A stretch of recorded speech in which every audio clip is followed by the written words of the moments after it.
Friends, நம்ம இன்றைக்கி சூப்பரான சீலா மீன் குழம்பு சொல்லிட்டு பார்க்க போகிறோம். அதுக்காக பார்த்திங்கன்னா மார்னிங்கே நாங்கள் வந்து ஆனகரம் மீன் மார்க்கெட்டுக்கு வந்து போயிருந்தோம். அங்கே பார்த்திங்கன்னா நிறையா மீன் இருந்தது. அதில் நாங்கள் வந்து பார்த்திங்கன்னா சீலா மீனும் அது கூட பார்த்திங்கன்னா யாராவும் வந்து வீட்டுக்கு வாங்கிட்டு வந்தோம். சரி, வீட்டுக்கு வாங்கிட்டு வந்த உடனே பார்த்திங்கன்னா ஃபஸ்ட்டு வந்து சமைக்க ஆரம்பிச்சிட்டேன். ஸோ வந்து பார்த்திங்கன்னா ஃபஸ்ட்டு வானலில் பார்த்திங்கன்னா தாளிக்கிறதுக்காக கடுகு, வெந்தயம், சீரகம், அதுக்கப்புறம் தாளிப்புக்காக வடகமும் ஆட் பண்ணியிருந்தேன். கூட வந்து பார்த்திங்கன்னா ஃபஸ்ட்டே வந்து சின்ன வெங்காயம் ரெடி பண்ணி வச்சுருந்தேன். சின்ன வெங்காயமாக ஆட் பண்ணி நல்லா தாளிச்ச உடனே பூண்டு அது கூட சேர்த்துக்கிட்டேன்.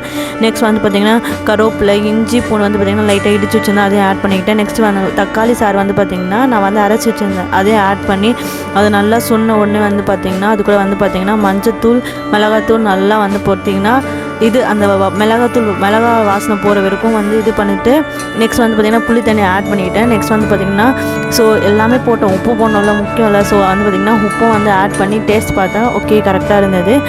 கூட வந்து பார்த்திங்கன்னா சாப்பாடும் சைட் பை சைடு வந்து ரெடி பண்ணிக்கிட்டே இருந்தேன். நெக்ஸ்ட் வந்து பார்த்திங்கன்னா குழம்பு நல்லா கொதிச்ச உடனே பார்த்திங்கன்னா ஃபிஷ் ஆல்ரெடி க்ளீன் பண்ணி வச்சுருந்தோம், அதுவும் பார்த்திங்கன்னா ஃபிஷ்ஷும் வந்து பார்த்திங்கன்னா மீன் குழம்பு கொதிச்ச உடனே பார்த்திங்கன்னா ஆட் பண்ணிவிட்டு ஃபைனலாக வந்து பார்த்திங்கன்னா நான் வந்து தேங்காய் பால் ஆட் பண்ணிக்கிட்டேன்.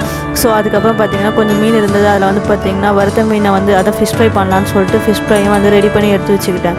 ஸோ வந்து ஃபிஷ் ஃப்ரை செஞ்ச உடனே எனக்கு கொஞ்சம் தோணுச்சு, சரி எக் ஆம்லேட்டும் போட்டு சாப்பிட்லாம் கூட அப்படின்னு சொல்லிட்டு அதுக்காக ஒரு ஆம்லேட்டும் வந்து போட்டுக்கிட்டேன். ஸோ வந்து பார்த்திங்கன்னா இட்லிக்கு அரைக்கிறதுக்காக இட்லி அதான் இது ஊற வச்சுருந்தேன். ஸோ அதுவும் வந்து பார்த்திங்கன்னா சைடில் கொஞ்சம் ரெடி பண்ணி எடுத்து வச்சுக்கிட்டு நெக்ஸ்ட்டு வந்து பார்த்திங்கன்னா ஃபைனலாக சுட சுட சாதம், ஃபிஷ் கிரேவி, அதுக்கப்புறம் பார்த்திங்கன்னா ஒரு சூப்பரான சீலா மீன் குழம்பு எல்லாம் ரெடி ஆகிடுச்சு. ஸோ வந்து பார்த்திங்கன்னா ஃபைனலாக நம்ம சாப்பிட ரெடி ஆகிட்டு சாப்பிட்டதுக்கு நல்லா திருப்தியாக